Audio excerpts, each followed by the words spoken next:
the Chinese lady this morning, sáng thấy nói chuyện với cái bà già đi lão phố.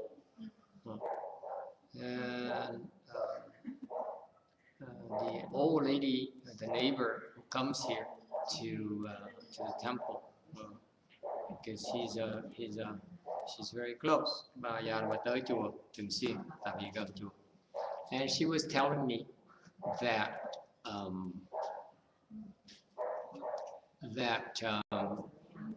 she didn't want to come to the temple.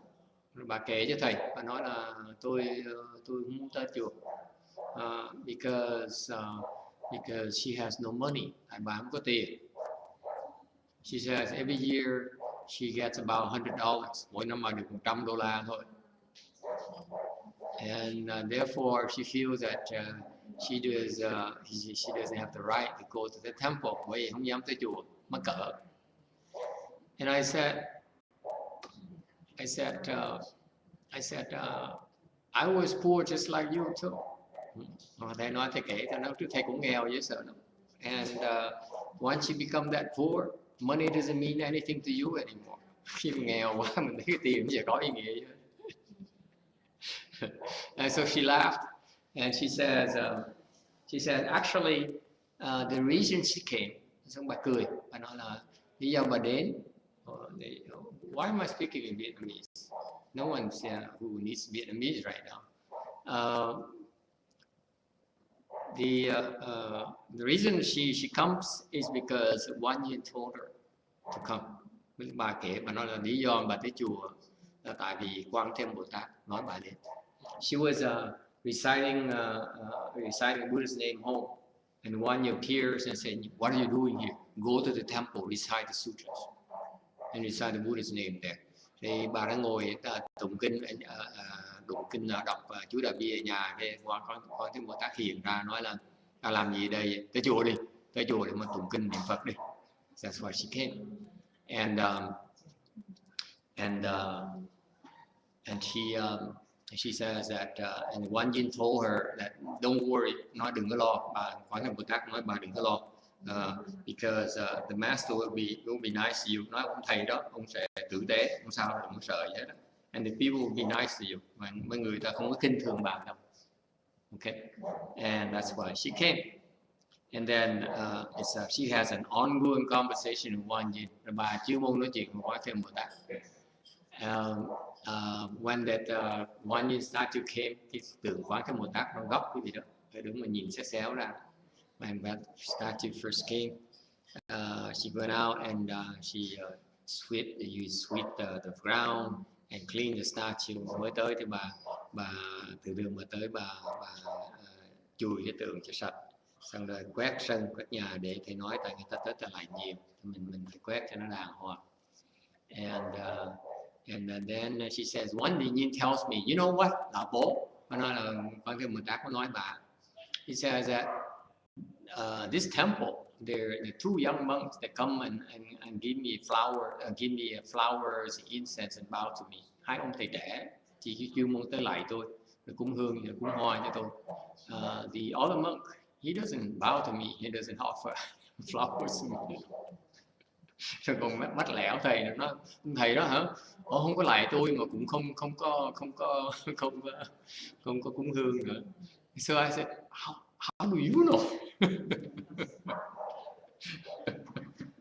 So I started bowing to YongHua too. They don't know. Nothing goes by without YongHua. Quan Thế Bồ Tát là không có tha, không có tha. So, and then we have another Vietnamese lady who, that lady is Chinese.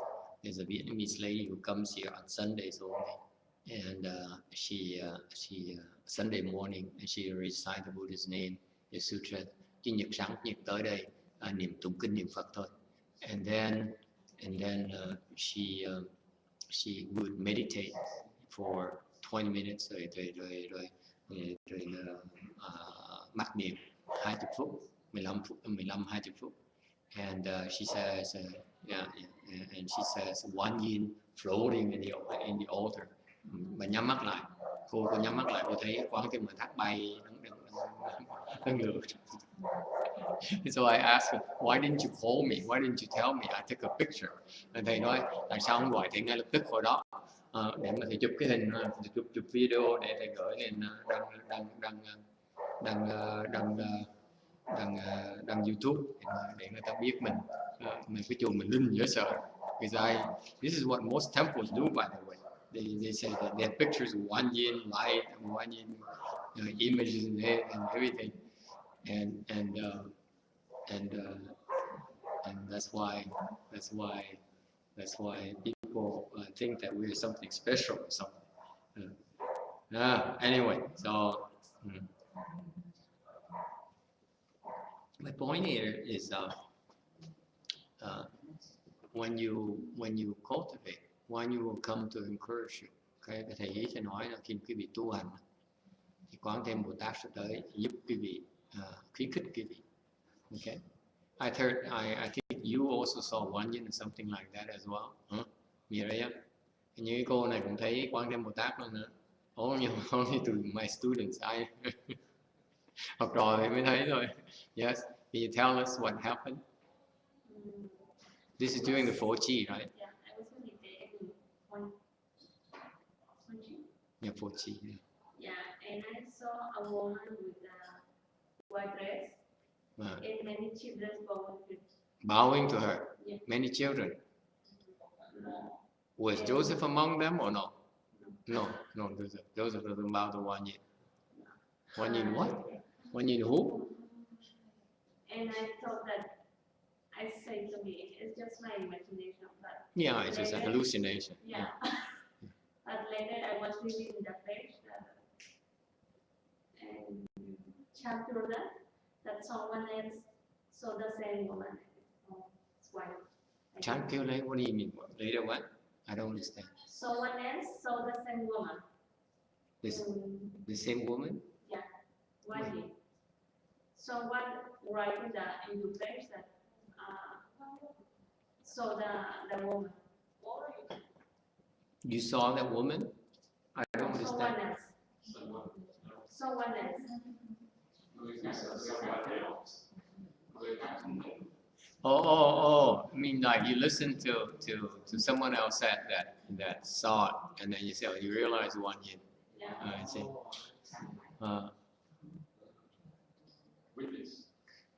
Yeah. Thầy nghe có hiểu không? Tiếng Anh hiểu hay là cần nói tiếng Việt? Tiếng Anh được. Có cái cô khác thì cô tới đây có niệm Phật cảnh đó, cô thấy con nhìn bay trên cái bàn thờ. Trong lúc mình đang thiền, lúc đó ngày đó là hình như là thầy truyền cái pháp quán âm. Con Thế Bồ Tát bay bị diễn cho cô thấy. Xong rồi cô này lúc mà Phật tích vừa rồi cô nói là cô thấy được, cô đang niệm Phật thì bỗng nhiên cô thấy một cái người đàn bà mặc áo trắng đứng trong Phật điện này. Xung quanh cô nít lại cô không biết là ai, cô nghĩ chắc là mình nhìn, mình lóe mắt mình nhìn lại, nhìn tập bậy. Sau cô nghe giảng kinh giảng mấy cái bài giảng đó, cô mới hiểu là té ra con Bồ Tát. Okay, so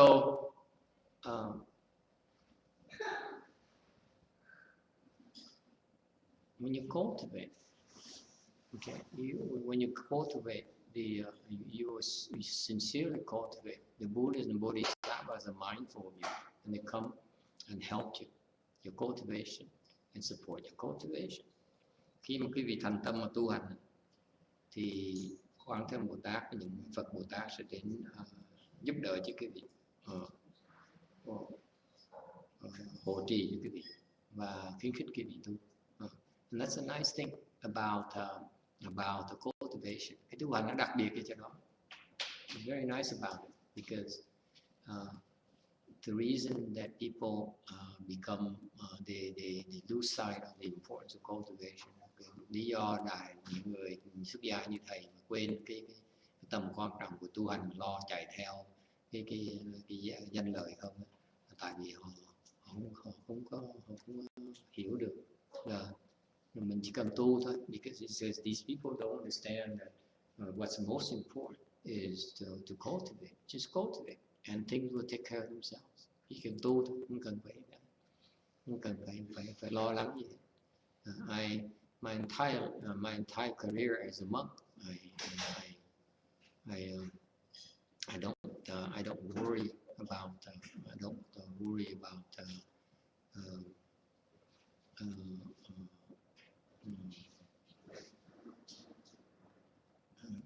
doing things to make sure I get a big temple.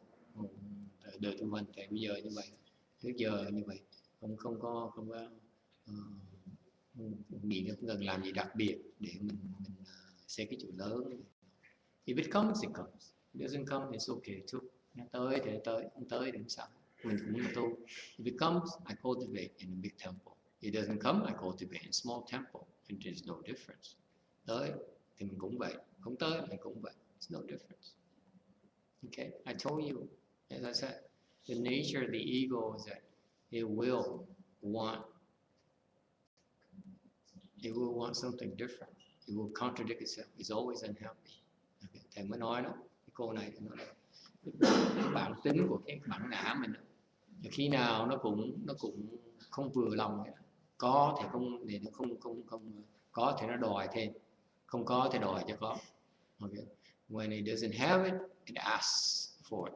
It asks for more. It asks for it. When it has it, it wants more.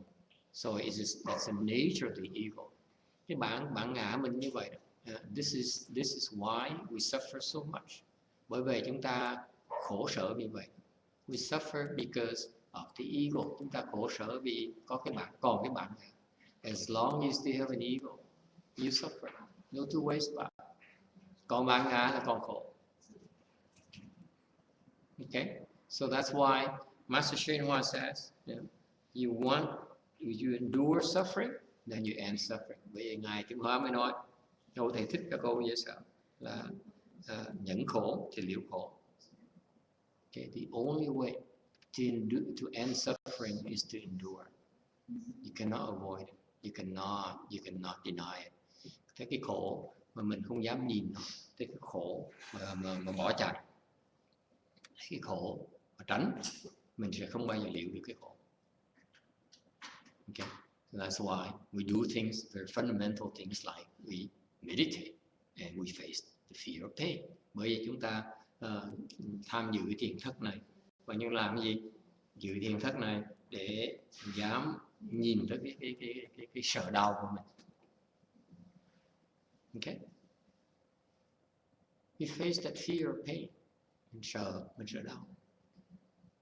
Dislike of pain, the discomfort, and the reason, for example, that your father is able to hurt you still, okay, because of that fear of pain. Fear of pain. Yes. If you take advantage of the Chanchi and train yourself so that you can conquer that fear by building it up gradually. Okay, more and more until the pain goes away. Okay, your father can't hurt you anymore.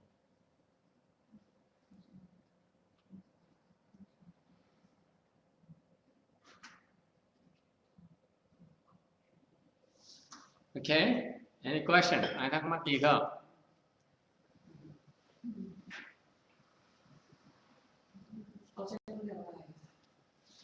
Oh yeah, the major players are here.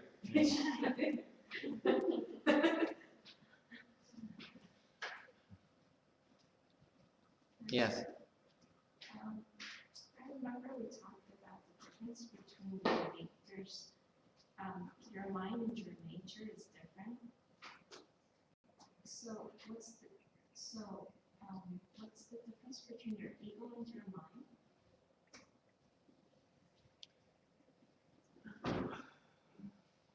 The mind, when people talk about mind, they're referring to the discriminating mind.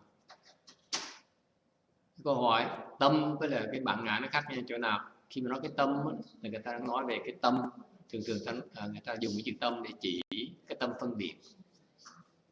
The mind that always discriminates between black and white, good or bad, advantageous, disadvantageous, pleasant or unpleasant.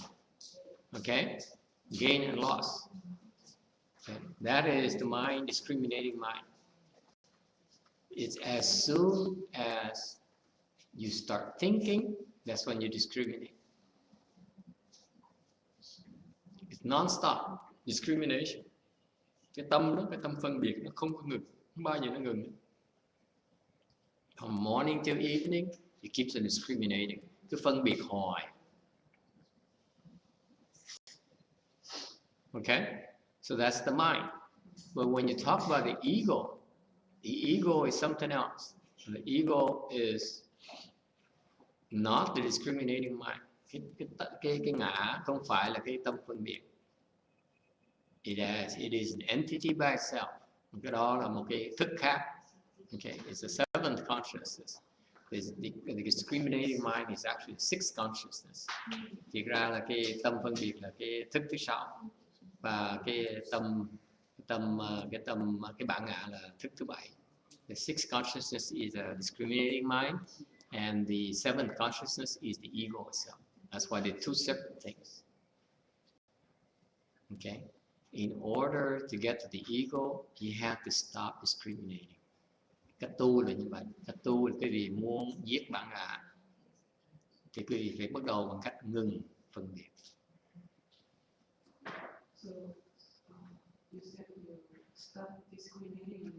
You stop discriminating, then you can get to the ego. As long as you discriminate, you cannot get to the ego. Cái gì mà còn cái tâm biết, cái gì còn phân biệt á, thì quý vị không thể nào diệt cái bản ngã được. This is where it is. Okay? This brings back to this is why I admire Chan and what it stands for. Bởi vậy thì thích cái thiền vì chỗ đó. Remember when our Chan came was brought here from Venerable Bodhidharma. Quý vị nhớ không? Ngài Bodhidharma là ngài đem cái pháp môn thiền tới cho Trung Hoa, mà mình đang tu từ cái pháp đó. We are practicing that particular Dharma door right now. Okay. And there's rather profound Chinese chant Dharma door, which I find personally, I find it to be the most profound chant practice in the Asian cultures in Asia. Đối với thầy, cái thiền tông của người Trung Hoa là cái sâu sắc nhất, sâu xa hơn Việt Nam, sâu xa hơn người Nhật, sâu xa hơn người Đại Hàn.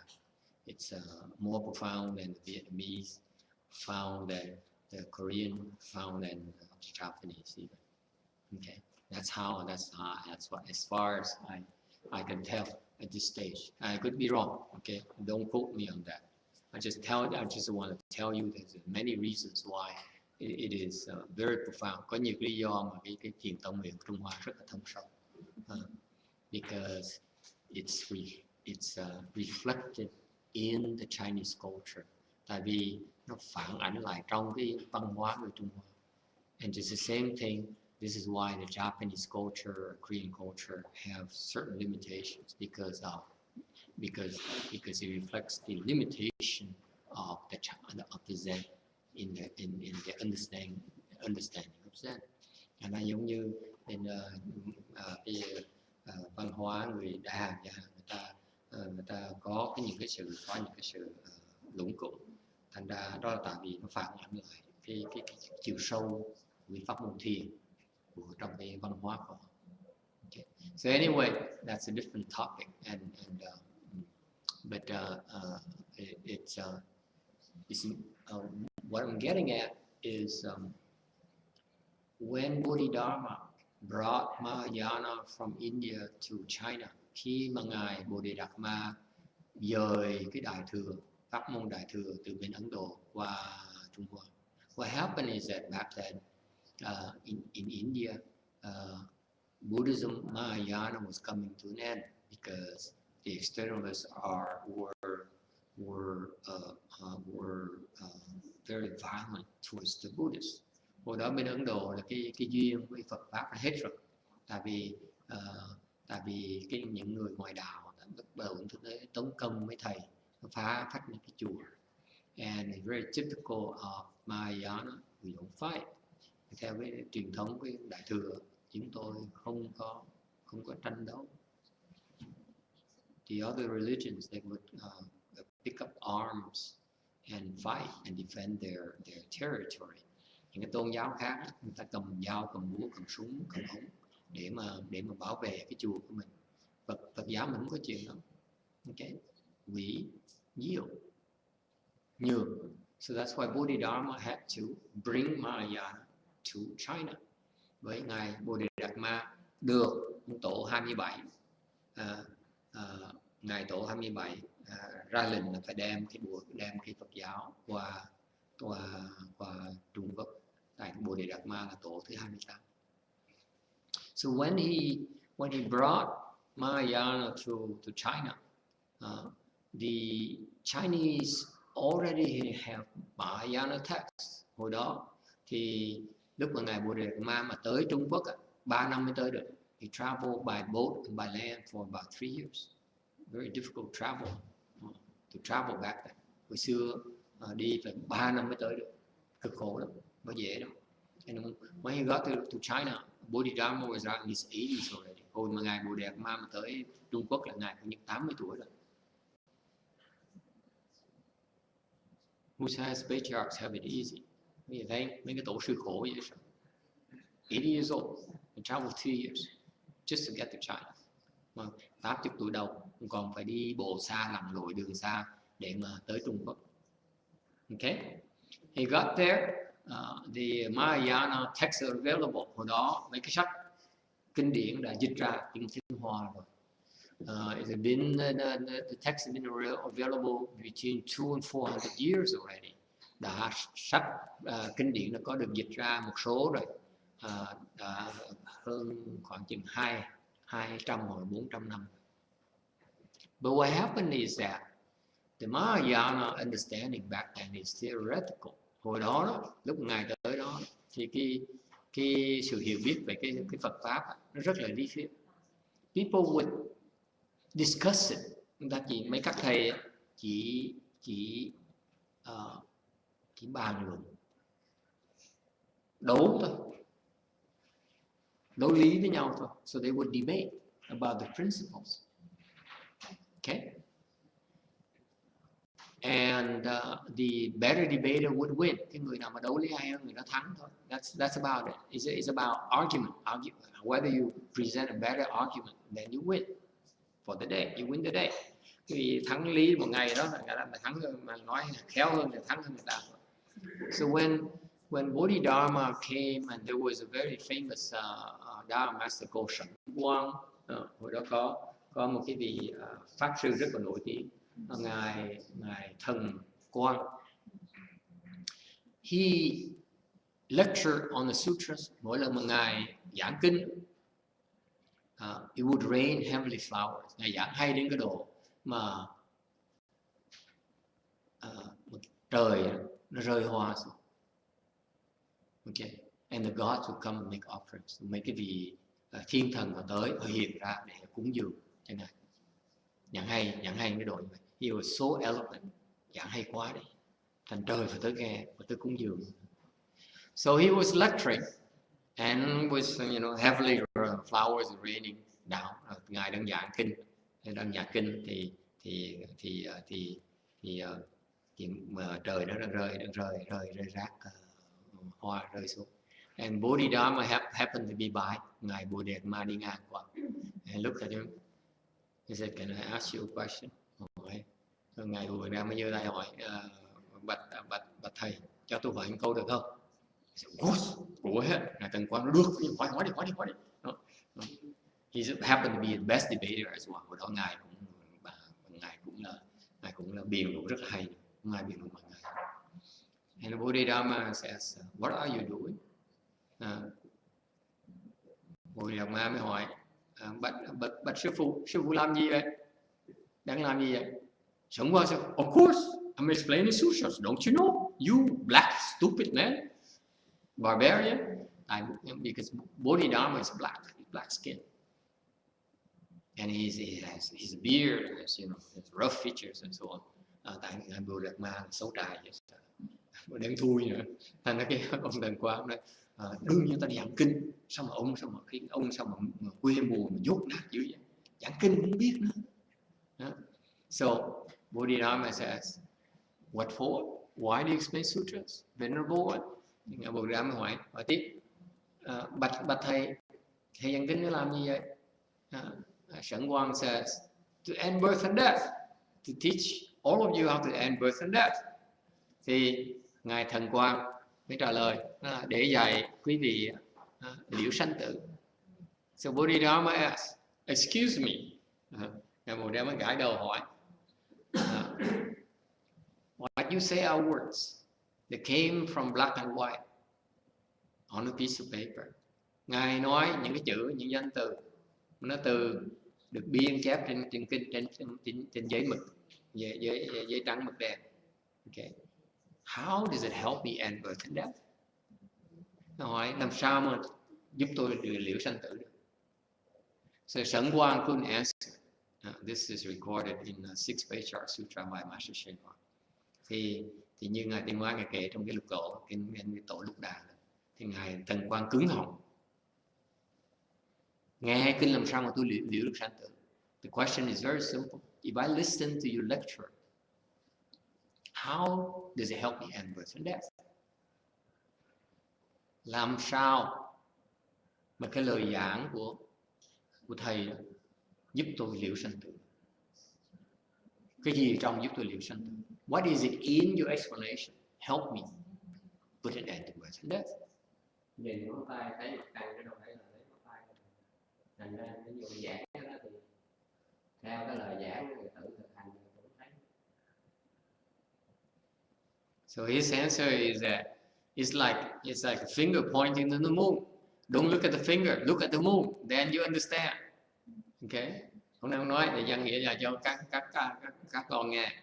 Ông thầy ông nói giống như người ta chỉ dùng cái tay mà chỉ mặt trăng vậy. Đừng có nhìn bằng ngón tay, đừng nhìn bằng tay, phải nhìn bằng mặt trăng sẽ hiểu ngay lập tức.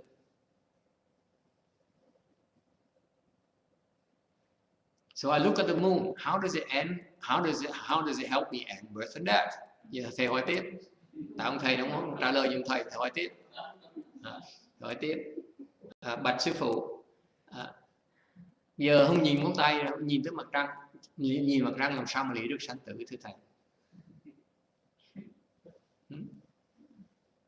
I'm asking. Please someone help me out. I'm asking. How does my looking at the moon end my birth and death? Làm sao có thể nhìn mặt trăng mà nó liễu sanh tử được? Theo con nghĩ thì cái pháp thiền nó nhanh như thầy nói, chỉ trong tâm là khác cho những người căn cơ khác. Thì Đức Phật để là nhiều cái dụng cụ nữa. Ví dụ như hồi đó không có thiền, hồi đó không có thiền, hồi đó chị nghe giảng kinh không có thiền. Thành ra back then there's no chant, it's only lectures. You say, this is the Four Noble Truths. This is the 8 sagely paths. Okay? This is 6 paramitas. This is nirvana. Okay? The Buddha says, you go to the Four Noble Truths, you become an arhat. And I ask you that, if that's what you explain to me, I ask you, how? Thank you. How? How? Quý vị từ xưa người ta giảng kinh ta nói là cái này là tứ diệu đế, cái này là bát chánh đạo, cái này 37 bồ đề phần. Ok? Thì tu những cái này là sẽ đắc đạo. Thì hỏi ngay lập tức, cô mới hỏi được. Làm sao được? Tu làm sao để đắc đạo bây giờ?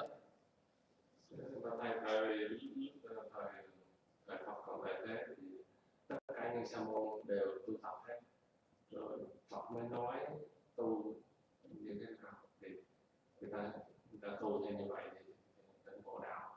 Còn sau khi Đức Phật truyền độ thì phần lớn không có tu mà chỉ lý luận thôi thì nó khác. Very good, đúng, cái đó tới gần hơn tí rồi. He says that when the Buddha was in the world, his disciples meditated a lot. They practiced a lot. And then the Buddha would speak Dharma for them. That's how they understand. That's how they understood.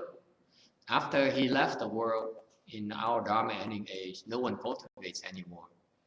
Okay? Yes. Hồi đó Trung Quốc có rồi. Đúng đó, là có rồi nhưng đều chưa thịnh hành lắm. Back then, by the time Bodhidharma came, there's a Buddha recitation Dharma go already, but it's not that widespread yet. Not yet. It's only later it became widespread. Sau này mới nổi tiếng, sau này mới thịnh hành. I'm getting at some point where I'm trying to make a point here. Thầy đang cố ý dẫn dụ tới cái điểm này. Okay. Buddhism is not meant for intellectual discussion. Cái Phật giáo nó không phải để mà bàn cãi. Buddhism is not meant to be read. Phật giáo không phải để mà đọc.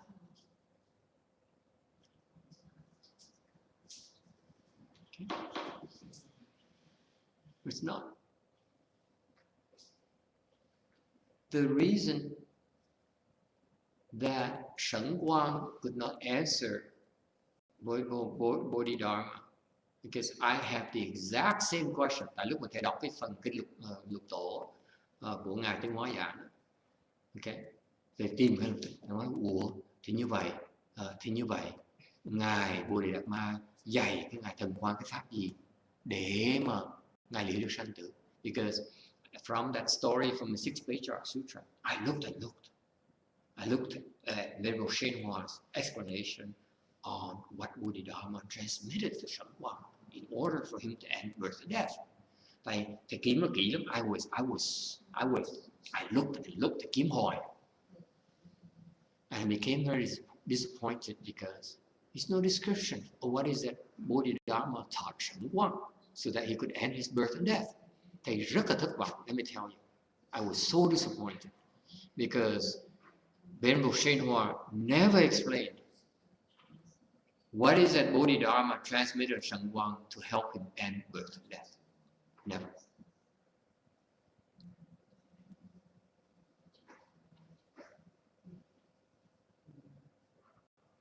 All right?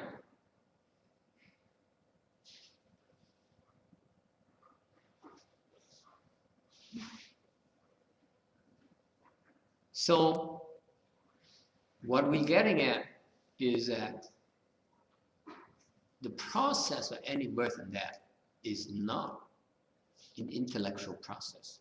Thầy nói cái mà liễu sanh tử không phải là một cái việc để mà hiểu. What is the word for that process? Okay, biết cái chữ nó dùng nhiều. The Chinese has a word. It's a beautiful word. Người Hoa có chữ tàu rất là hay.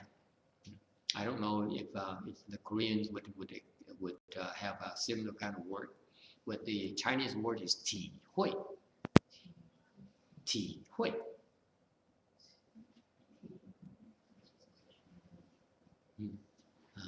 Thể hội. 体会 means that there's many ways to explain. Có nhiều cách để mà giảng. Excuse me. It's just like the ancient Chinese, the sages. Mấy cái người thánh nhân, người Hoa, ta dùng chữ có nhiều nghĩa lắm. When they say something, it carries multiple meanings. Một cái chữ Hoa mà thánh nhân dùng có nhiều cái ý nghĩa khác nhau. I'll explain a couple for you tonight. Thầy giảng hai cái chữ này. Okay. I love that word "体会." Cái chữ nó thể hội rất là hay. Thì one way to look at that, một cách mà nhìn nó, thì cái thể là cái gì? Refers to what? Thì refers to what? You Chinese people. Thể là cái gì? It refers to your body, thân thể. Okay, your body. Okay, hội là gì? refers to your mind, lĩnh hội. The mind comprehends. Okay? So the body, there's a certain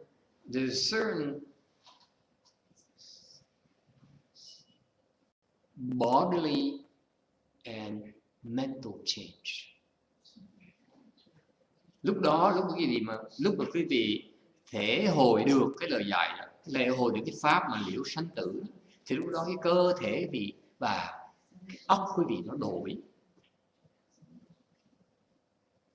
Because at the very moment that you're able to trì huệ with your body and your mind, then your body and mind change. At that very moment. At that very moment it changes. Is it clear? Of course it's not clear to you, because you never trì huệ before. Đương nhiên quý vị không thể nào hiểu được, tại vì quý vị chưa bao giờ thể hội hết, thành sao mà hiểu được.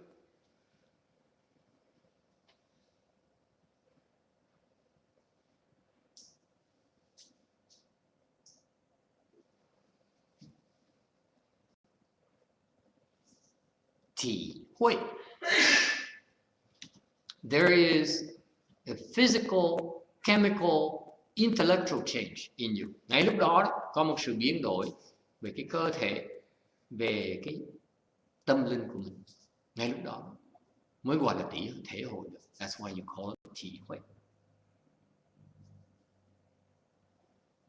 I'm sure no one ever explained to you this way before. Does Korean have anything similar? I'm searching now. You're searching now. Okay, let's start searching now. Okay? Ti, shanti, the body. Hui is a meeting. Yeah, hui. All right. Yes.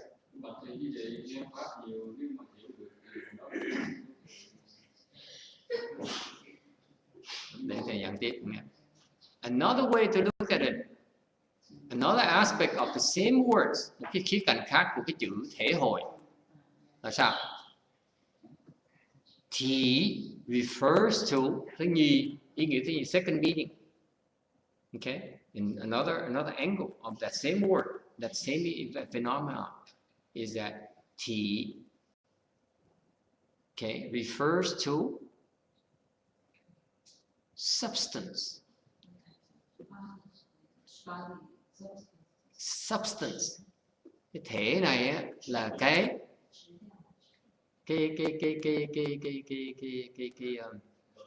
hả? Là cái thể chất, hiểu không? Cái thể chất của nó. Hội, okay?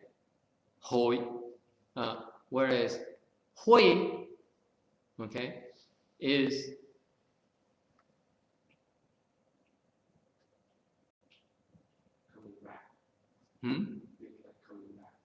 merging. Cái hồi này á, là mình hội họp. Hội chi. You see that? The two different ways of looking at it. Hai cách nhìn, hai cái cảnh khác nhau.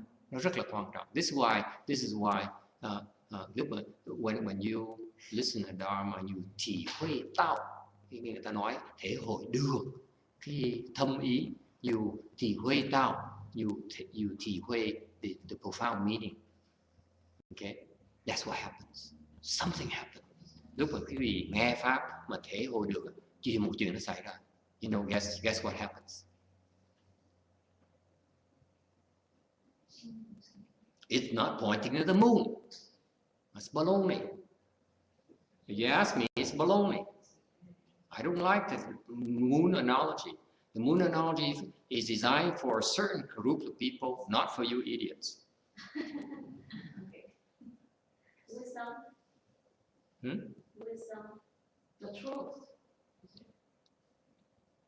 What happened? You say, first of all, there's a physical, your body changes, okay, and your mind changes. And then secondly, you merge with the substance of the teaching, the profound meaning. Mình nhập vào, thâm nhập vào cái thâm ý của cái lời dạy. Nghĩa là sao? What does it mean?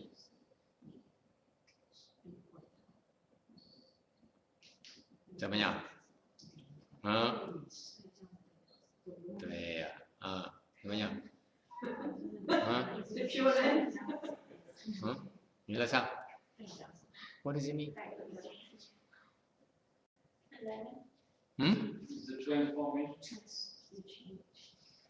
You enter samadhi. Nhập định. When you enter samadhi, your body changes. Your mind changes. Lúc quý vị mà nhập định, cái cơ thể quý vị nó đổi và cái tâm quý vị nó đổi. How does your body change? Cơ thể nó đổi thế nào? Your chi is stronger. Cái khí nó chạy mạnh hơn. Because the chi is stronger, you have new connections in your brains. Tại vì khí nó mạnh, nó thúc lên đầu, thì cái đầu mình có đường dây mới, nó thông mới, thành mình hiểu được cái mới. Because there's new connection in your brains, that's why you understand a new aspect. You have a new understanding. It's physical. There's a connection. You look at the brain scan. There's a new connection. How do I know that? If you get there, then you know what I'm talking about. Lúc mà quý vị tới đó, quý vị sẽ thấy những cái ý thầy nói. Cái đầu mình nó có đường dây thần kinh mới, nó thông lại. Hai cái khối trước là nó không có với nhau, không có thông, bây giờ nó thông lại. Vì mình hiểu được cái điều mới. That's why the Chinese is so accurate. Bởi vì cái người Hoa, cái pháp người Hoa dễ sợ, chính xác, dễ sợ. Dịch ra không được, you cannot translate this. Dịch không được. There's no way to translate. Yes, sir. You enter samadhi, that's why now you understand something you did not understand before. Bởi vì quý vị mới có thể hiểu được một cái mà quý vị lúc trước không có hiểu. Does it make sense to you? Có lý không? It's not intellectual. If you only use debate, nếu quý vị nói là chỉ đấu lý với nhau thôi, đấu trí với nhau thôi á, it doesn't happen. Nếu quý vị chỉ đấu trí với nhau thì cái đó nó không thể nào thể hội được. Is it clear? Nghe rõ ràng không? Đấu trí là cái đầu mình không đổi gì hết đó, cái thân mình chả đổi gì hết đó. You only get more afflicted. Mình đấu trí với nhau là cái thân mình không đổi, cái đầu mình không đổi, mình chỉ phiền não thêm thôi. Yes. Yes. What is Korean translation? Penetrate into the main body to merge. It's only particular word only is translated in Korean and Buddhism. And what is merge to you, ma'am?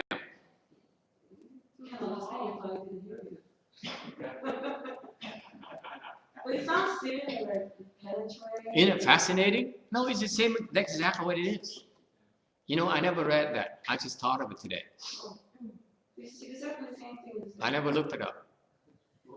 It's in Korean though. It says penetrate. This is a word in noun, so it says to penetrate to main body and merge to it. Cái người Đà Hàn đã có chữ đó rồi. Mà thầy nói thầy chưa, thầy không tìm sách từ điển Đà Hàn, thầy không biết, ngài mới nghĩ ra cái chuyện đó thôi.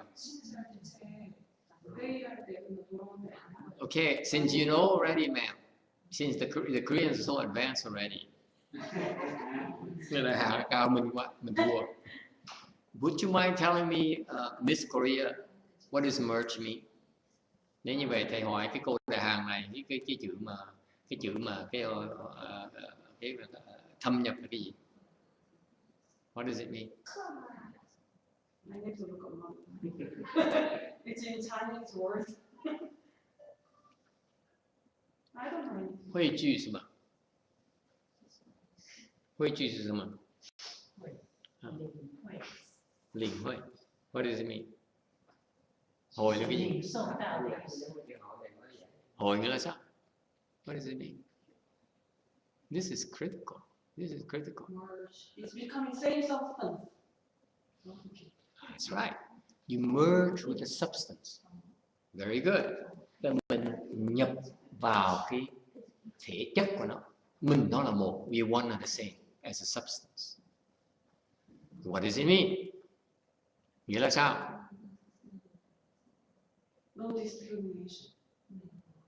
No. What is it? Are the boys looking it up or are they all playing games? Yes? Merging with what? Okay. Merging to entities. Merging to the universal. When you merge with the substance, you're able to let go.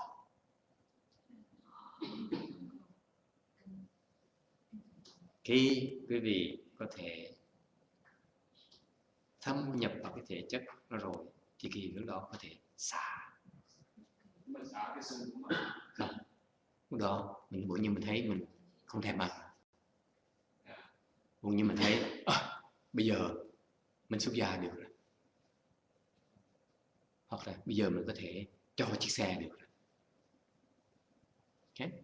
Hoặc mình thấy là không còn tham ăn nữa. Okay. So what happened at that moment is that you're able to let go. You let go of what? At that very moment, you feel that you're ready. You no longer are attached to your car, to your house, to your spouse. Okay? At that moment, you're able to let go. Okay? You liberate it. You merge with the principle of detaching. Of emptiness. If it's empty, then you can let go. Khi bị hiểu được cái lý không thì hãy xả được. Tất cả cái thể của Pháp, Phật Pháp là không. All the substance, the Buddha Dharma is emptiness. If you penetrate it, you are able to let go. Make sense? Nếu như mà cái vị thâm nhập cái lý, cái không, tất cả đều không. Con người mình là không, cái nhà mình là không. Mình có thể xả được. Mình chưa thâm nhập được thành phần mình mới xả được. The reason you cannot let go yet is because you haven't trì huệ yet the principle of emptiness. Is that clear? Yes.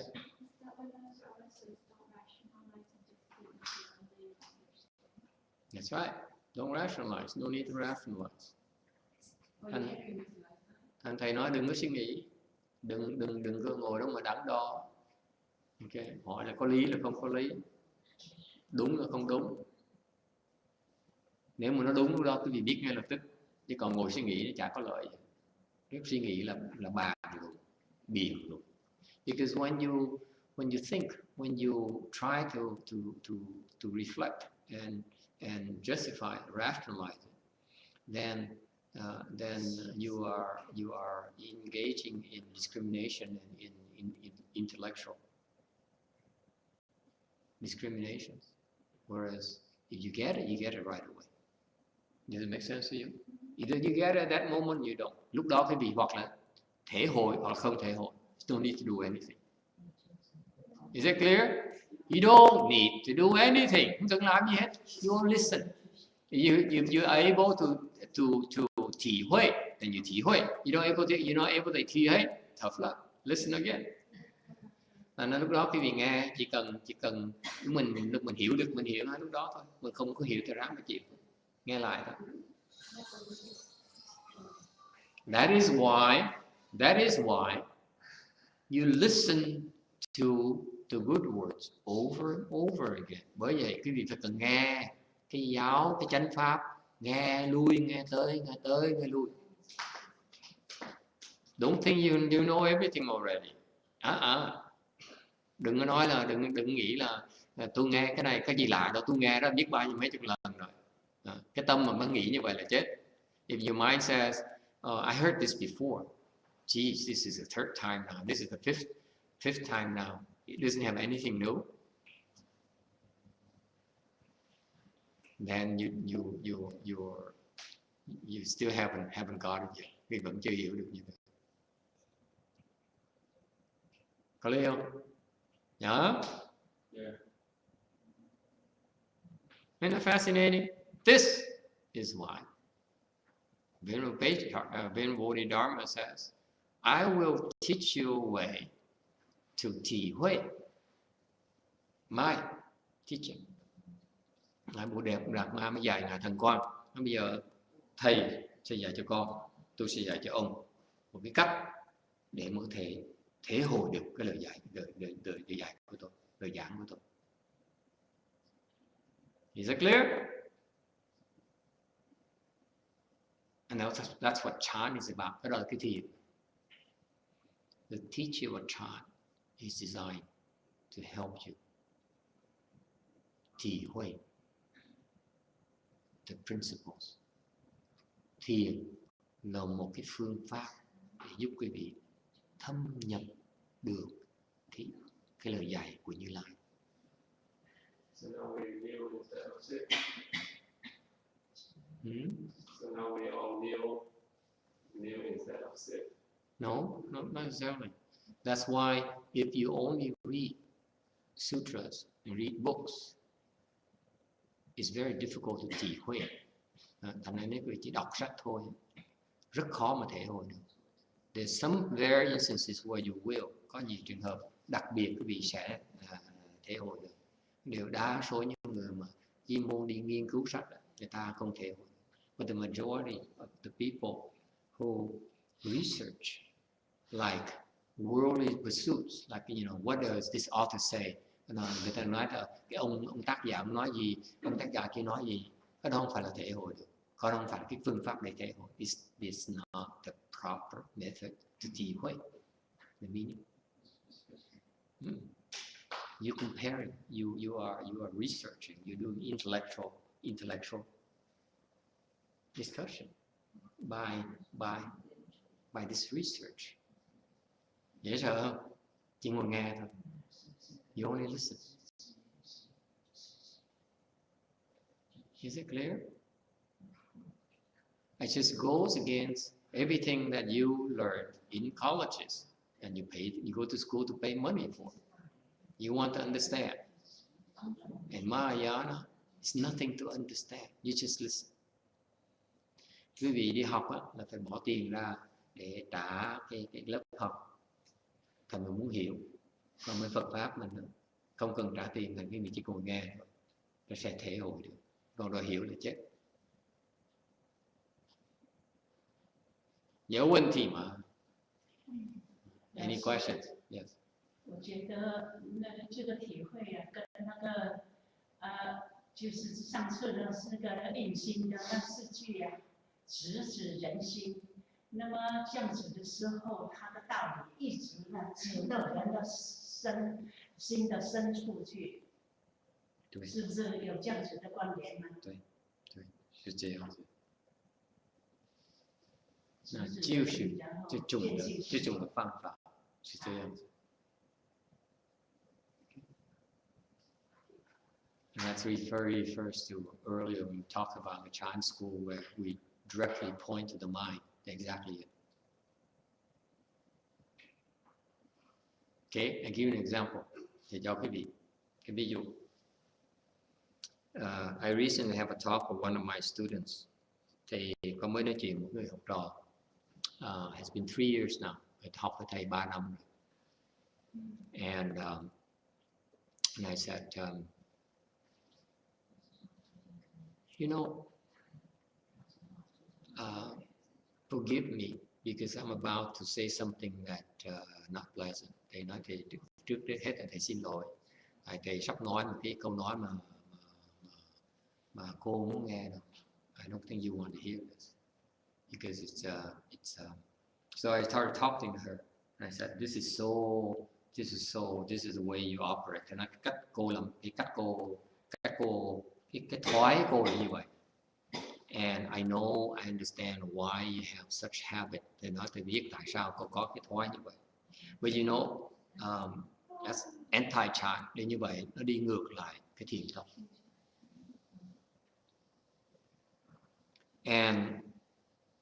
And she listened, and she said, wow. And she's very receptive. Nghe cô không có giận, mà cô lại rất thích thú. She says, how did you know, Master? Sao thầy biết hay vậy? Because I've been struggling with this for a few weeks now. Là con đã khổ tâm về cái chuyện này đã vài tuần. Okay. I said, because I know that right now, you're ready to receive the instruction. Tại thầy biết bây giờ cô phải cần được giảng cái phần này. I laughed. I said, you know, it was last year. I wouldn't dare talk to you about this. Thầy nói là nếu năm ngoái thầy cũng dám nói. And in fact, I told her, and she laughed. Tôi nói thế cô cũng cười ngất. They said, you know, 3 years ago when you first came to me, I looked at you and I said, it won't be long before she'd be so disappointed at me. She says, this monk is not worthy to teach me. Thầy nói mấy năm trước, 3 năm trước cô tới gặp thầy, thì lần đầu tiên thầy nhìn cô, thầy nói cái cô này sẽ không học thầy bao lâu đâu, tại không bao lâu cô sẽ bỏ thầy cô đi. Cô nói là ông thầy này xoàn quá, không xứng đáng làm thầy tôi. Okay, and I'm surprised you lasted that long. Thầy rất ngạc nhiên cô có thể học lâu như vậy. And that's directly pointed to the mind. Cái đó là mình trực chỉ nhân tâm. I said this is where you make a mistake. Thầy nói cô làm như vậy là cái sai lầm. And I said right now this habit energy you have, okay, is against where you are right now. That's why you struggle for the last few weeks. And thầy nói vì cái trình độ cô đã vượt qua cái đó rồi. Mà cái thói quen, cái tập tục này nó tập khí nó lâu cả cuộc đời rồi, thành ra nó đi ngược lại theo người cô khó chịu. She said, yeah, I've been struggling with this for weeks. Why am I doing this? Cô nói cả mấy tuần này tôi cứ thắc mắc hoài, con thắc mắc tại sao mà con sao tôi làm có những cái hành động như vậy, nó vô lý như vậy. I said because your I didn't say the way, but the way where you are right now is at samadhi level. Is at this level, and your habit energy is level. It's no longer, now it clashes. Thầy nói là cái trình độ định của cô bây giờ nó ở đây, mà cái tập khí của cô nó ở dưới, thành nó có chọn nhau hoài. That's why you're unhappy. That's why you feel this conflict, internal conflict. Okay? Yes or no?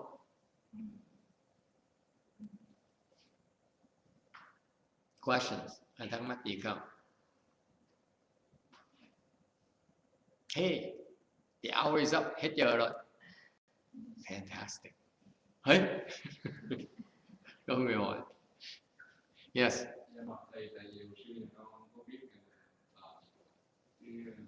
Rõ ràng cái căn bản thì là sao chỉ cho ô lại và cái Chỉ cái gì? khi mà mình thực hiện thì cái trong cái phương pháp phát triển là sao về cái tư tưởng. So what do you do when doing a chanchi?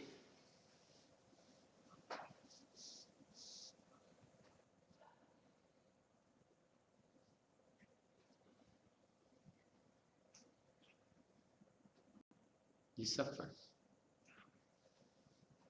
Chịu khổ. Thầy mới nói một chiều, cái người mà không chịu khổ không bao giờ hiểu được cái thiền. I just said it this afternoon. If you're unwilling to endure pain and conquer pain, you will never understand Chan. Không bao giờ. Nó có những cái căn bản, có những cái điều kiện phải làm mới giải tiếp được. That's why there's certain milestones you need to reach before you can talk. Can be taught. Just the same like that woman, that lady, I had to wait. Giống như cái cô đó, thầy phải đợi. He said, I've been waiting for this. Okay, thầy đợi lâu rồi. But you were not receptive to it. Thầy biết lâu rồi mà thầy không nói được. Tại sao? Nói cô sẽ giận mình. Nói làm cái gì? Okay. Người ta giận mình nói làm cái gì? Mình đâu có giúp người ta đâu. Mình nói là mình hại người ta. If I said it prematurely, I'm only hurting her. I'm not helping her. Okay, that's the difference. The difference between Chan and worldly knowledge is worldly knowledge. You hoard. Cái khác biệt giữa thiền tông với là cái thế gian pháp là quý vị gom góp, càng nhiều càng tốt. Right? The more, the better. The Chan is that you drop, you don't gather. Thiền là xả, you let go. It's nothing to gather.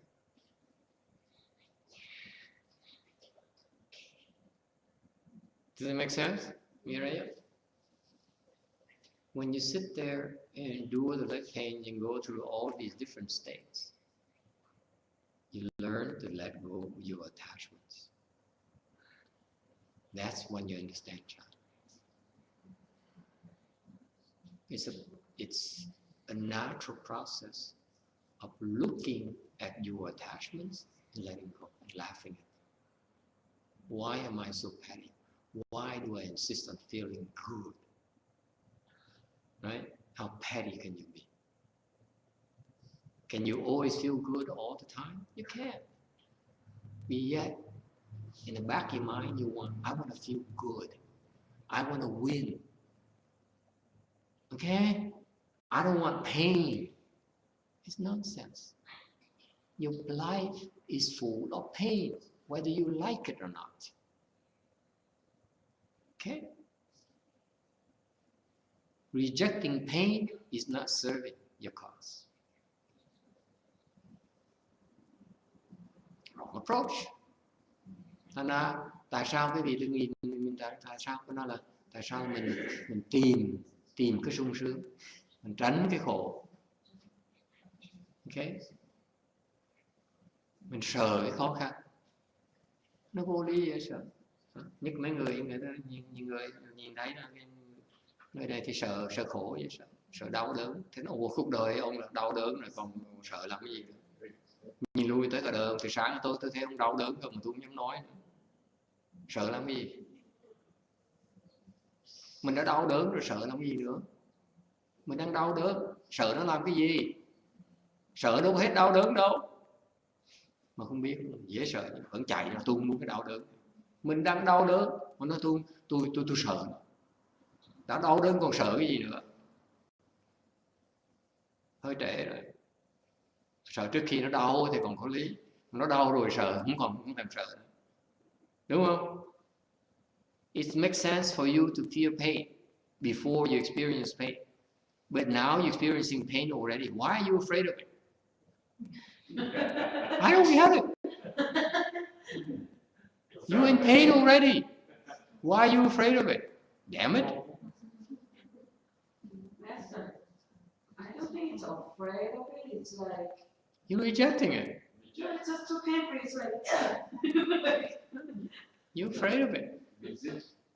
Before you even think of that rejection, Shana, Miss Korea, that rejection originates from your fear.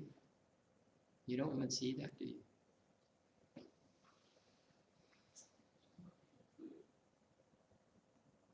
Cái nói là mình đau chân nó đau mình muốn kéo cái chân ra, cái đẩy cái chân ra đó là cái động cơ, nó là cái sợ mà quý vị không thấy được luôn, nó luôn. You can't even see it's your fear that's compelled you to do this, to unbuckle or go like this. Right? Sounds familiar? Stop.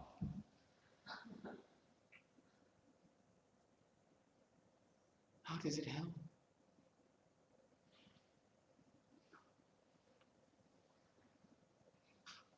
Cái bài này, vậy có những cái chướng ngại như là cái tình thể khi mình làm việc, tình thể đau, suy nghĩ lung tung, còn tự nhiên, cái đó như thầy nói là xả thì cứ xả.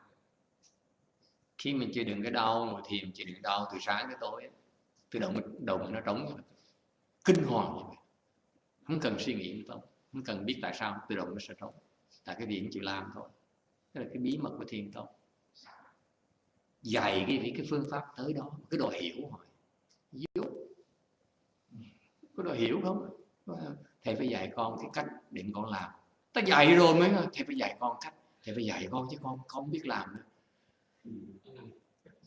Giấy trắng mực đen mình biên, bỏ đi bao nhiêu công huyết, tâm huyết mình biên sách ra rồi, ngồi làm đi. Thầy phải dạy con nghe, thầy con chưa hiểu, con chưa biết rồi. Phải dạy con đi. Mình nói mình mở thiền thất, thầy dạy con làm sao ngồi thiền thất. Ta dạy từ ngày đầu rồi, mỗi ngày ta dạy ngồi xếp bằng đi con, ngồi xếp bằng đi con, ngồi chịu đau đi con, chịu đau con. Thầy phải dạy con cách mà con ngồi thiền.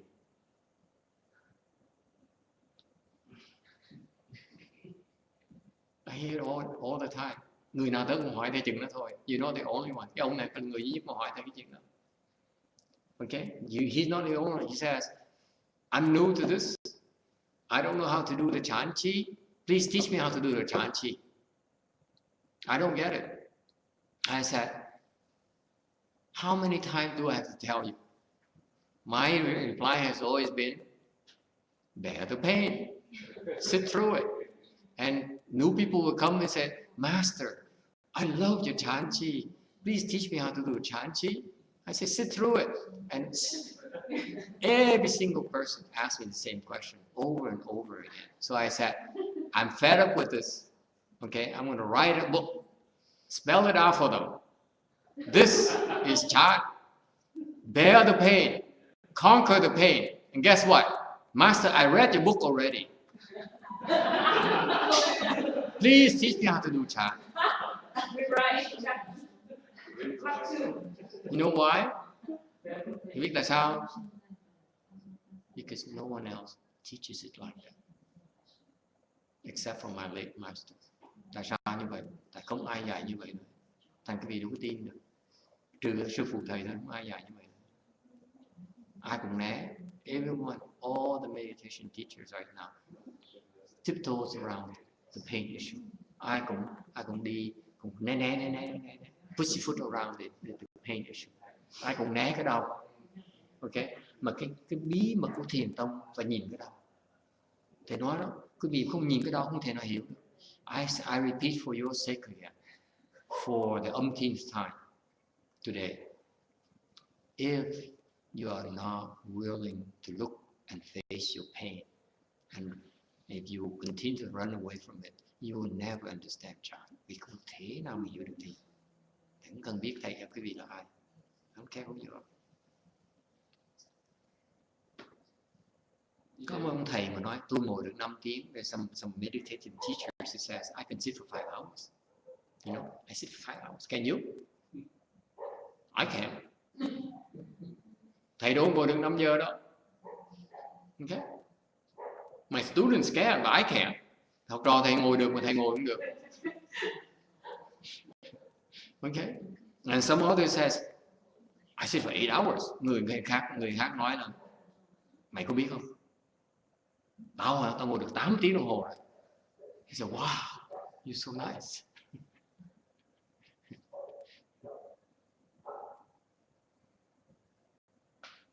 You can still see 5 and 8 hours. You don't understand Chan yet. Quý vị còn nghĩ tới 5, còn nghĩ tới 8 là thầy nhìn quý vị nói quý vị còn chưa hiểu được thiền như thế. Trời đất ơi. You Chan is boundless. Cái thiền là nó vô tận mà quý vị bỗng nhiên chặn mình lại. Chan is limitless. And then you stop yourself at 8. What kind of stupid idiot are you?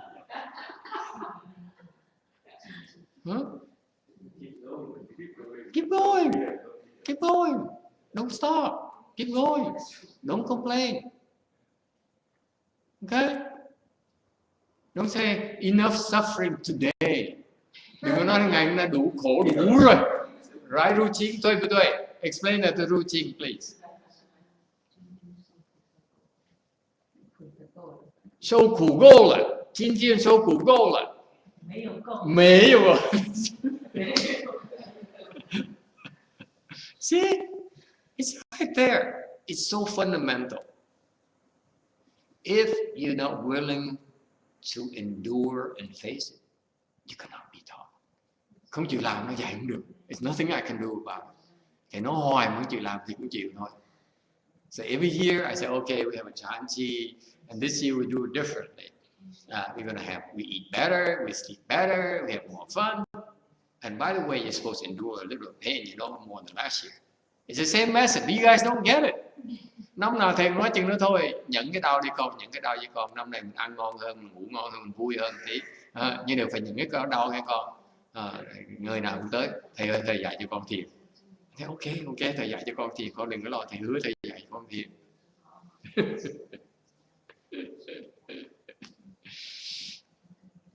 I'm teaching you the most wonderful secret about Chan. Thầy đang dạy cái gì, cái bí mật về cái thiền tông mà không ai hiểu chuyện. Mình dí cái sợ cái đau tới khi nó hết chỗ trốn, nó ngã nó biến mất ra. Có hiểu không? Thế thì dễ sợ, nó giản gì như vậy đó. I explain to you. Nghe rõ không? Mình dí đó. Mày sợ đau á, tao ngồi đau tiếp cho mày quay thôi. Hiểu không? Ngồi cho nó chết luôn, cho nó hết chỗ trốn luôn. Là ngã mình không.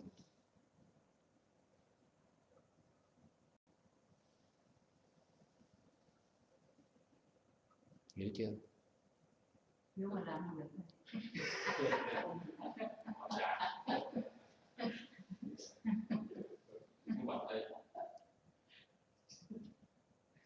It's very simple.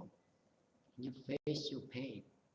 You keep on facing it until it has nowhere to hide. It runs out of place to hide. That's when you empty yourself. Then you have a chance to empty yourself. And I teach you how to empty yourself.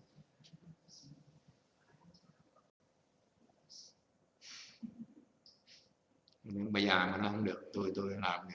She can't do it. The woman says, the old woman says. 老师有时候住在那边呢，心里面很烦躁。有时候又痛，有时候心里面很烦躁，想到人家在山上做的时候，即便嘛。Okay, oops, time's up. Hết giờ rồi. Thưa bà thầy, bây giờ nếu mà đau nó lên mình quán cái đau luôn.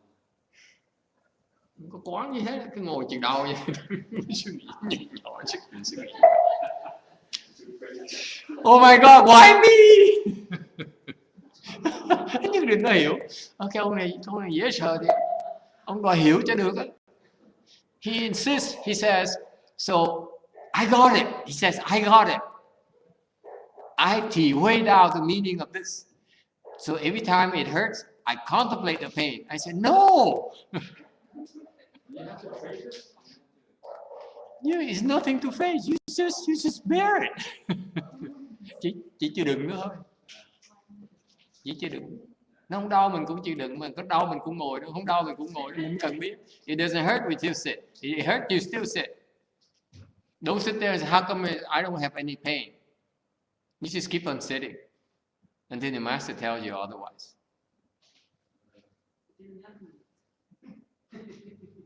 When you're ready, I will tell you. You remember the woman I told you about? If I felt more confident by myself, I would have told her a few weeks ago. But I said, no, I let her suffer for a while.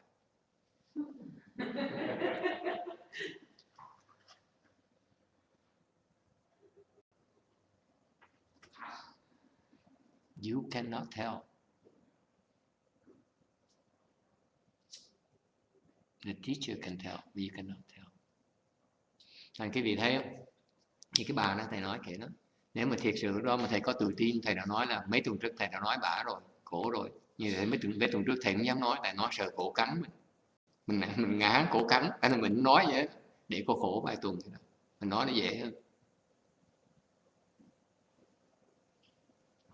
Vì thầy thấy được, cái vị cũng thấy được. Thành nó thấy không? Cái thiền nó dễ sợ. Bây giờ cái thiền nó phải cần tìm thiền tri thức, vì vậy đó. Cái vị tu mà thiền không có thiền tri thức là kể như là phí thời giờ của mình. That's why I'm telling you. The conclusion is when you practice chant, you better have a teacher. Otherwise you're wasting your time. Yeah.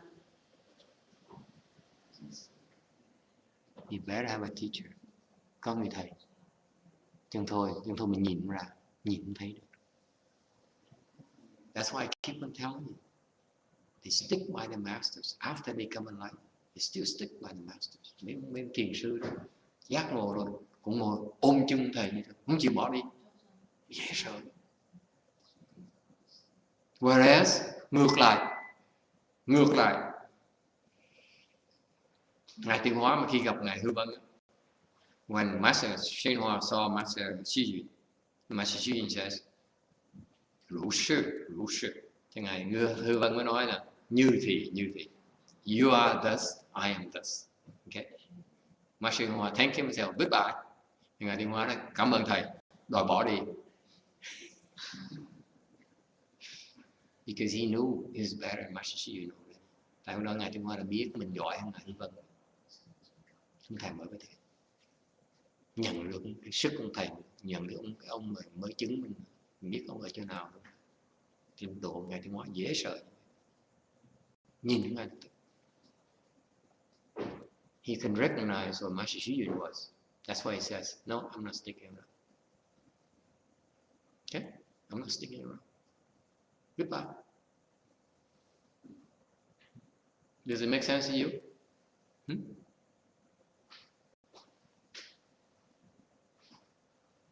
Make sense to you? Okay. Any questions? Ai thắc mắc gì không? Yes. Master, you've been meditating for like 18 years, right? I like to think 20.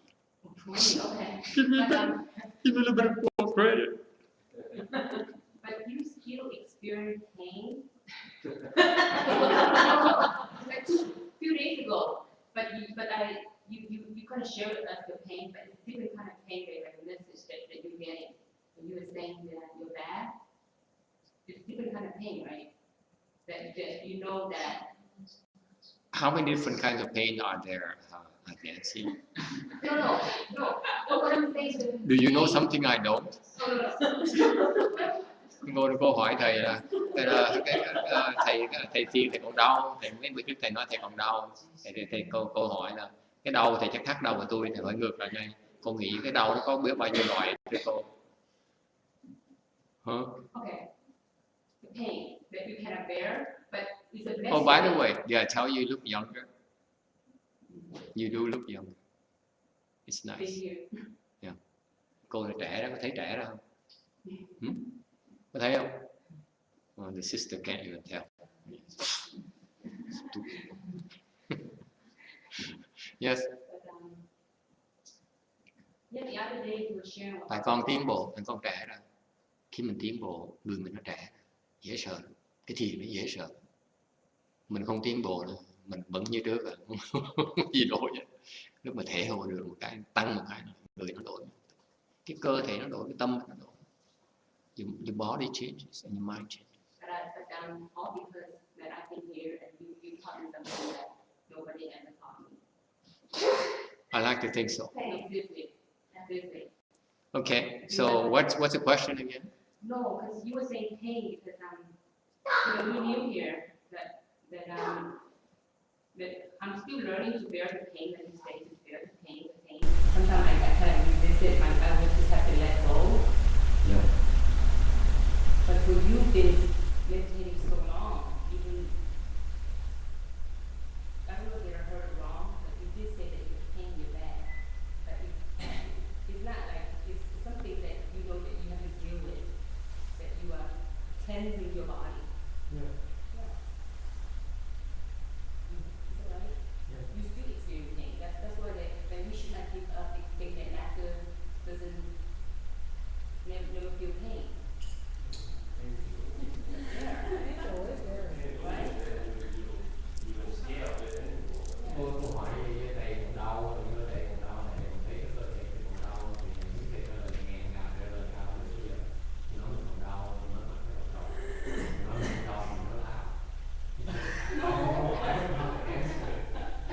Because if I say, if I still experience pain, I lose face.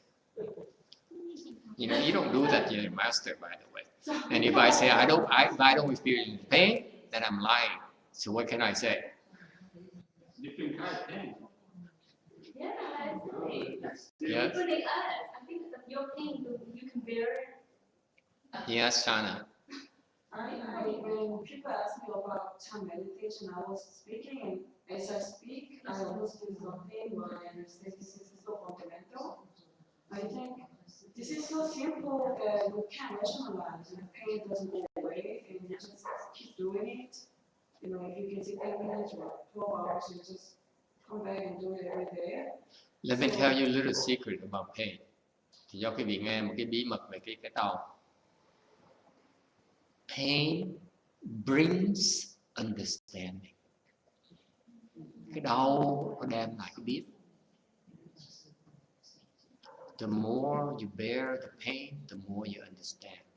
Quý vị càng nhận cái đau chừng nào thì càng hiểu nhiều hơn chừng này. That's how wonderful it is. There's no rhyme or reason. It just is. Nó như vậy thôi. The more you endure, the more you understand. That's what's amazing about it. That's why I don't run away from pain, unlike you. Bây giờ thầy không có chạy, không né cái đau. Because when it hurts, I don't say go away. I'm gonna make you go away. I'm gonna crush you right away. I said, you hurt? Go ahead. Give me all you got. Okay. Thì mỗi lần thầy đau, thầy nói đau hả? Đau thêm cho tôi coi. I want you to hurt me more because I want to see where, how.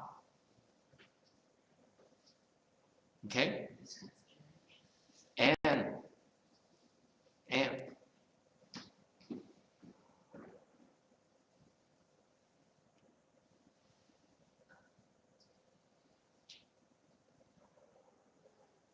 helps me understand something I didn't understand before. So that's, for example, a few days ago, I experienced tremendous pain in very deep level, and I understood why. And that's how, because of that experience, enabled me to reach the first phase of my R&D. I've been trying for 2 years now. I haven't been able to break through yet. And because I was willing to endure 3 days ago and not do anything about it, just go through it and be miserable and look at you like, oh my God, I can't even walk. And you know, and all you look at me like, Master comes. He's the child master. And I couldn't even walk. I was hurting so much. And I have no energy and all those things. Okay? It's embarrassing. If I avoided that, then I would put up a facade. And I said, no, I cannot afford to do this because these people are looking up at me, looking up to me, and I can ill afford it. It has to be another private moment. No, I don't. I said, you think I'm an idiot? You are right. No problem. Because at that moment, I'm an idiot. I'm so weak. I'm in such great pain. I can't function. I couldn't function. That's true. Nothing I can do about it. But if I can go beyond that and do that to its end, then I understand. That's the beauty of Chan right there. Do you understand me? Okay? You just endure until it goes away. Then you understand. Cái thiền nó tuyệt vời vậy đó. Quý vị chỉ cần nhận cho tới khi nó hết đau rồi, quý vị sẽ tự động hiểu. Còn nếu cứ né hoài không bao giờ hiểu. Cứ nói thôi ngày này đủ rồi, thôi ngày mai là sẽ không nói gì. Yes. Tonight's lecture is very important. Okay. I want you to listen to the lecture, very important, because this is the key to practicing Chan that no one teaches. Cái này tối ngày thầy giảng về cái phương pháp tọa thiền rất là quan trọng. Phải nghe luôn nghe tới. You need to listen to it over and over and over again. There's a lot of information. Yes. Thầy có thể từ bi thầy nói về cái hiểu biết nó rõ hơn là sao? Tại vì đau mới hiểu, nhưng mà hiểu về cái gì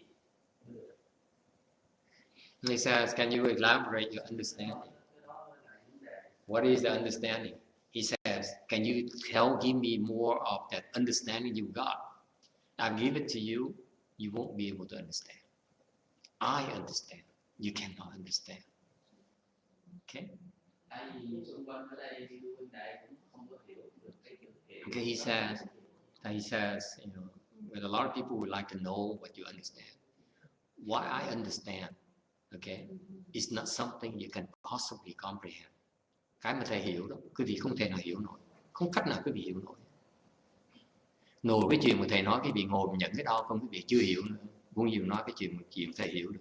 Just a mere fact, I tell you to endure the leg pains, you can't even do it. Okay? You can't even do it right now. That's how low you are. Trình độ bây giờ quý vị mà thầy nói chỉ ngồi nhận cái đau không, quý vị làm không nổi. Không sao hiểu nổi cái mà thầy hiểu. I'm way beyond that. Is it clear? It should be clear to you, isn't it? I'm way beyond that. So at this level of bearing the leg pains, you can't even handle it. You cannot go beyond that. And you want me to explain to you something else? It's a waste of my time and your time. You cannot possibly comprehend. It's not, I don't want to tell you. It's a waste of time. There's no way for you to understand. Thầy cũng nói là tại vì ngồi đau này làm chưa xong nè, mà đòi hiểu cái trình độ nó thầy đã quá lâu rồi. I'm way beyond 20 years ago.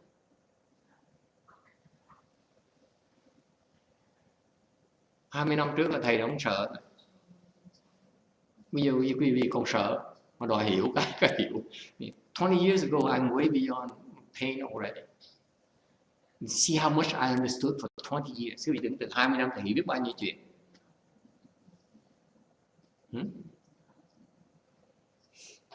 Nhiều quý vị muốn nhảy từ đây lên đây. Now you want to understand that level of not being afraid of pain and to after 20 years later. You're not being reasonable. Quý vị hỏi cái đó trả lời không được. Sao? Nhưng mà con cho thầy ngồi thiền tới giờ cũng là mấy năm rồi. Cái đau không bao giờ hết đâu, tại cái nghiệp mình nặng qua lớp này hết. Nó đau không phải nãy, nó đau từng lớp chứ nó không bao giờ mình cái đau được. Con thiền, con đi dạo cái thiền thời gian nó hết đau, con mình thiền để thoải mái mà không có bao giờ. Một lớp qua một lớp qua một lớp. Mình nghĩ là cái này là cái nghiệp của mình nó dày quá rồi, từ tẩy tới mình chết mình cũng không hết rồi. Để nói đừng có nói, người ta nghe người ta sợ. Khoa chạy dài. Nói thôi, tôi đi làm kỹ sư, tôi không tu nữa đâu, chán quá. Cái này thua hoài. Mấy ngày em tôi ở nhà đó. Khoa thua mình mới có trí huệ, mình thắng mình không có trí huệ. Mình phải thua, mình thua mình mới hiểu, mình thắng mình mới hiểu. Cái hiểu của khi mình thua nó lớn vậy sao? Chúc mình thắng mình thì mình thấy. Con suy nghĩ hoài vậy, thế con không biết con cần trí huệ là gì. Thì lúc mà khổ. Có trí huệ thì không còn khổ. Trí huệ hết khổ. Như cái biểu thầy nói có phải giống như hồi nãy thầy nói là thể hỏi vậy đó, nó xong như là thể hỏi. Đó là cái thể hội đó. Thì con hiểu. Con đâu có hiểu được. Sao con nói tầm bậy? He says, is this understanding of mind the same as Ti Hui I talked about earlier in the lecture? I said, yes, it is. And he says, then I understand. I said, no, you don't. Remember, the Ti Hui is physical and is as well spiritual. It's not something you can possibly comprehend. Cái thể hội là cái người đó biết thôi. Rồi sao quý vị biết được? Okay? Any questions? Ai thắc mắc gì không? Ông Bạch này, con biết cái câu thức đau. Con chia sẻ là pain and time resistance equals suffering. Yeah, okay, you have pain in mind, you resist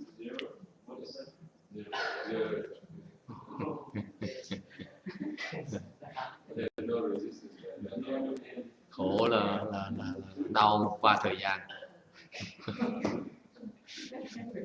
Yes, any other question? Ai thắc mắc gì khác không?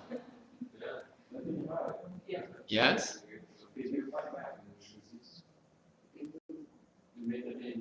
Any other question? Ai thắc mắc gì không?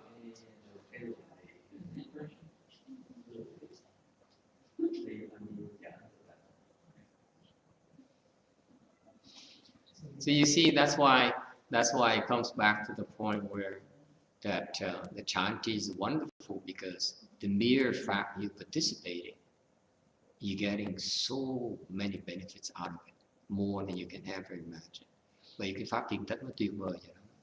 Mình chỉ tham dự thôi, mình cái lợi ích nó lớn không thể tưởng tượng. Nó có đổi mình, nó đổi từ từ trong. You evolve and you're not even aware of it. Cứ đổi. Với điều kiện đừng có suy nghĩ. Còn cái suy nghĩ hoài không bay con hiểu. Đi hết chỗ này chỗ khác cũng chừng nữa thôi. Cứ đòi hiểu không? Cắm đầu xuống mà làm thôi. Làm chịu chết. Okay. Cái bình con bình hiểu. Tất cả mọi người bình, quý vị bình hiểu. Thành giả cũng được. Yeah. The problem with most people is that you want to understand before you can commit to it, right? And I'm trying to tell you, it's nothing to understand. Nothing to understand. In doing as you are told, you will understand. If you try to understand before you do, you will never be able to do it. Muốn hiểu trước khi mới hiểu trước mới làm sau thì không bao giờ làm được. Cái khổ vậy, cái đòi hiểu là chết. Đừng có đòi hiểu. So what is that? What is that word for that? It's called, begin with an F. Faith. You have to trust your teacher's instruction. The reason you cannot make progress, the reason you struggle so much, is because you don't trust the instructions. There's nothing I can do. I gave you one of the most wonderful secrets about meditation from Chinese already. Do you know that the Chinese lost it already? They don't know it. They don't practice like this anymore. How many places in China do this anymore? Tôi biết cái này là cái bí mật của bên cái thiền tông người Trung Hoa.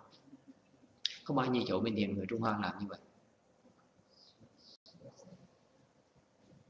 Đâu bao nhiêu chỗ đâu.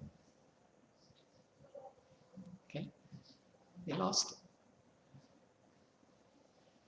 How many teachers are saying what we do are doing are teaching what we are teaching? I tell you this, I'm very honest about this. I said this is where I learned from the Chinese, because I found it to be the most profound. We need to recognize, we need to give credit where it's due. This approach is incredible. And yet the Chinese don't do it anymore.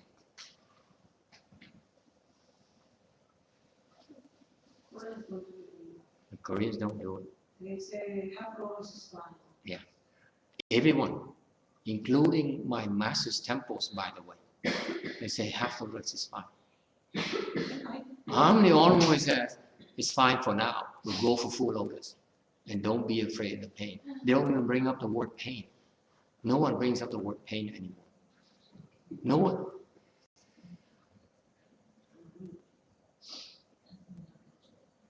Người Việt Nam mình còn khỏi nói nữa. Việt Nam mà toàn nói trên trời dưới đất rồi. Nói toàn là lý thuyết không. Nói này nó nọ thôi chứ còn cái căn quan trọng nhất là làm, ngồi đó mà làm như vậy sẽ tới. Mà không hiểu được cái đó luôn.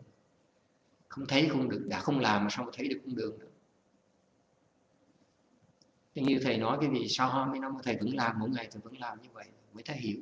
Rồi mới cứ làm thêm, rồi hiểu thêm tí, làm hiểu thêm tí. không cần đổi gì hết, kinh hoàng như vậy, chỉ làm một chuyện thôi. You do one thing, you sit there, you bear it, more, and more. That's all you do. Nó là amazing, nó tuyệt vời như vậy. Mình chỉ làm tiếp thôi, mình không cần biết kệ đâu, đau mình chịu, nên mình tự động mình sẽ hiểu.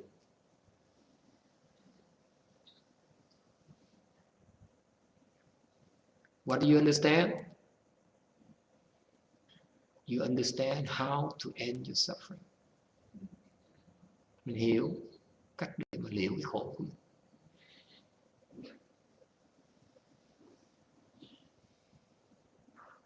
You see the nature of your suffering and you know how to end it. Quý vị thấy được cái khổ của cái mình và hiểu cái cách để mà liễu nó. Nó tuyệt vời như vậy. You see, that's why I started saying yesterday that chant and Pure Land are one and the same. Quý vị thấy ngày hôm qua thầy mới nói là cái thiền, cái trình độ nó giống, nó chỉ là một thôi. Bên trình độ nó đòi cái vị phải có lòng tín, thì thầy nói cũng là cái chữ tín thôi. You remember, Pure Land requires faith, right? As the first requirement. Unless you have faith, you cannot practice Pure Land. Guess what? Chant is the same exact thing. If you don't trust my instructions, there's nothing I can do for you. Bên thiền cũng như vậy, quý vị không nghe, không tin cái lời dạy của thầy, thầy chịu thôi, thầy dạy. I have to wait until you trust. I have to keep building your trust. Thầy phải kiên nhẫn đời cho quý vị tin tưởng thầy hơn để thầy dạy tiếp. Thì khi quý vị tin. And guess what? Every single time you come to Chanchi, you will understand where this guy is coming from. Mỗi lần quý vị tới thiền thất như vậy, ông thầy này từ đâu tới vậy? Cách ông là cách nào? You all try to understand where I'm coming from. Cứ đòi hiểu không? Dễ sợ như vậy.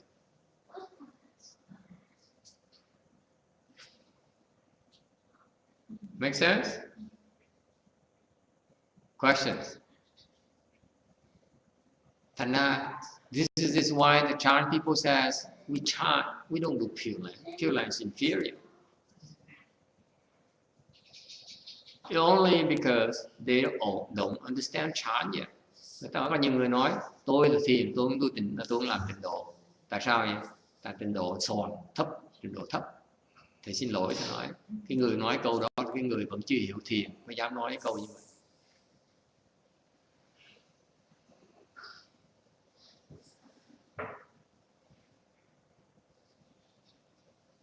Okay. Conversely speaking, nó ngược lại. There are a lot of Pure Land people who says, I do Pure Land. I'm not stupid like Chan. You do Chan, you never become enlightened. Có người nói là tôi trình độ thôi, tôi thiền. Tại sao vậy? Tôi thiền sao mà giác ngộ được? Cái hy vọng giác ngộ được bao nhiêu? Thì tôi làm cái gì?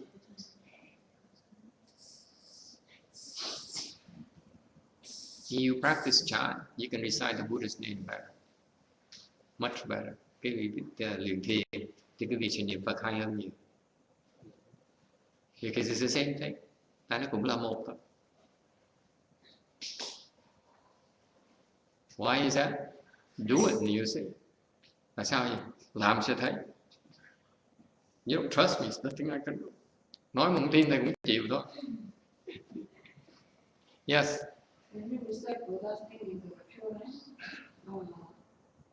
Because Charles in the scripture explained the process of the most fundamental elements for the chant practice.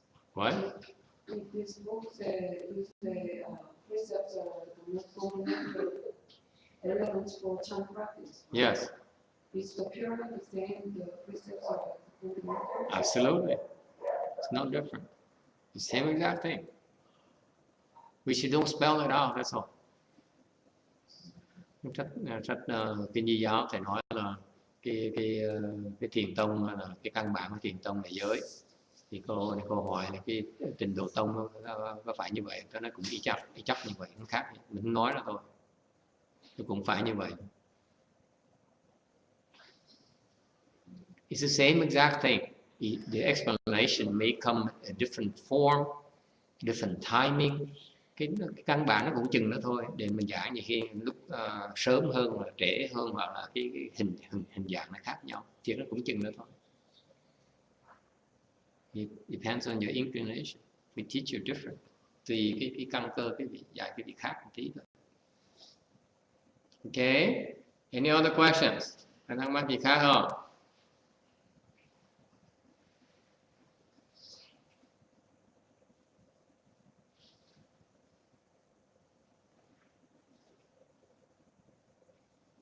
If you have no questions, we can go back to meditation. Không hỏi thì mình sẽ đi thiền.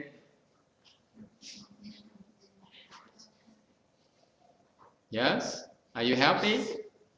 Back to facing the pain? Trở về nhìn cái đau hả? Funny.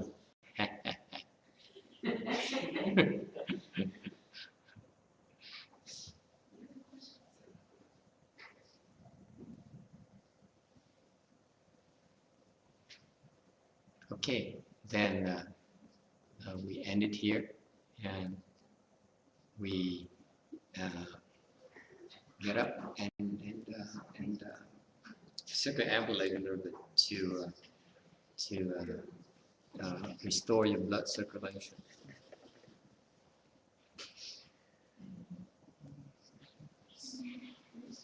Next one, okay, the next stop is 10:40, so you have a 10-minute break, and then let's meditate. Quý vị phải đi nhiều 10 phút, xong ngồi xuống thiền. Okay.